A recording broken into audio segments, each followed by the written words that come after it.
ડભોઈ પટેલવાડી ખાતે ભારતીય જનતા પાર્ટી દ્વારા સ્નેહ મિલન સમારોહનું આયોજન કરવામાં આવ્યું હતું। દર વર્ષની જેમ આ વર્ષે પણ નૂતન વર્ષના અવસર પર હર ઘર સ્વદેશી ઘર ઘર સ્વદેશીના સંકલ્પ સાથે કાર્યક્રમ યોજાયો હતો। સમારોહમાં ડભોઈના ધારાસભ્ય શૈલેષ મહેતા, છોટાઉદેપુરના સાંસદ જસુભાઈ રાઠવા, પાલિકા પ્રમુખ બીરેન શાહ સહિત ભાજપના આગેવાનો અને કાર્યકરો મોટી સંખ્યામાં ઉપસ્થિત રહ્યા હતા।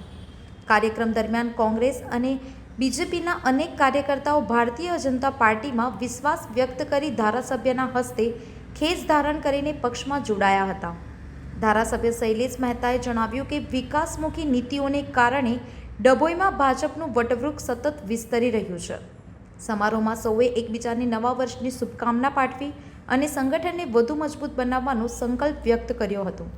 આજરોજ ભારતીય જનતા પાર્ટીની પરંપરા મુજબ ડભોઈ નગર ખાતે નવા વર્ષનો સ્નેહ મિલન સમારંભ હર ઘર સ્વદેશી ઘર ઘર સ્વદેશીના નારા સાથે આજે આપ જોઈ શકો છો કે મોટી સંખ્યામાં કાર્યકરો, આગેવાનો, ચૂંટાયેલા પ્રતિનિધિઓ આ સ્નેહ મિલન સમારંભમાં આજે દેવ ઉઠી 11 હોવા છતાં ઉપસ્થિત રહ્યા છે। આજે ઘણા આગેવાન કાર્યકરો, યુવાનો ભારતીય જનતા પક્ષમાં જોડાયા પણ છે। લઘુમતી કોમના યુવાનો, આદિવાસી કોમના યુવાનો અને અન્ય પાર્ટીમાંથી આગેવાન કાર્યકરો પણ આજે ભારતીય જનતા પક્ષમાં આ સ્નેહ મિલન સમારંભમાં જોડાયા છે। હું તમામને દિલથી આવકારું છું। ભાજપ એક પરિવાર છે અને પરિવારમાં એક લોકોને તમામને યોગ્ય રીતે આવકારવામાં આવશે અને એમને સ્થાન યોગ્ય રીતે આપવામાં આવશે। સાથે સાથે જે સ્નેહ મિલન સમારંભ છે એમાં પધારેલા સૌને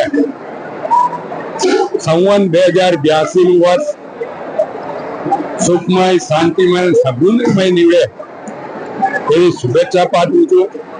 સાથે આજના પવિત્ર દિવસે ભગવાનને પ્રાર્થના કરું છું કે જે કાર્યકરો, આગેવાનો અહીંયા પધાર્યા છે, જોડાયા છે, એમની મનોકામનાઓ પ્રભુ પૂરી કરે અને નવ વર્ષ એમના માટે માઇલસ્ટોન બનીને આવે એ જ અભ્યર્થના આપના મારફત ડભોઈ નગરના તમામ નાગરિકોને પણ નવા વર્ષની શુભેચ્છા। આભાર। ડભોઈથી સંવાદદાતા સાથે અભિપ્રાય ન્યૂઝ વડોદરા।